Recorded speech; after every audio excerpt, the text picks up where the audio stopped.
Pourquoi en fait, ça c'est une autre question très pertinente. Pourquoi es-tu devenu courtier immobilier? A priori, c'était pour aider les gens dans la plus grosse transaction de leur vie.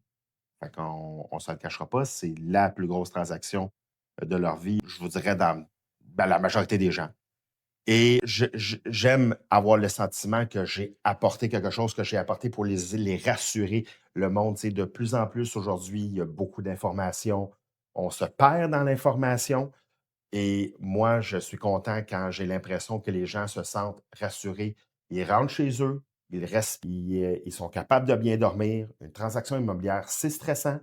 Moi, moi-même, je me loge en tant que courtier immobilier et pour moi-même, quand je vends ma maison personnelle, je trouve ça stressant et moi-même, je fais affaire avec un courtier immobilier car je comprends, tu sais, je comprends ce concept de séparer un acheteur et un vendeur car une transaction, c'est 100% émotionnel. Donc, c'est pour ça que c'est une des raisons pourquoi je suis dans l'immobilier. Les relations humaines, les contacts, je vais le répéter souvent, mais c'est vraiment d'être en contact avec le monde et avoir l'impression de les aider, le sentiment d'accomplissement. Puis qu'après ça, mes clients, quand je m'arrache chez le notaire, sont contents, ils ont les larmes aux yeux, tellement qui sont contents, qui se sont fait rassurer.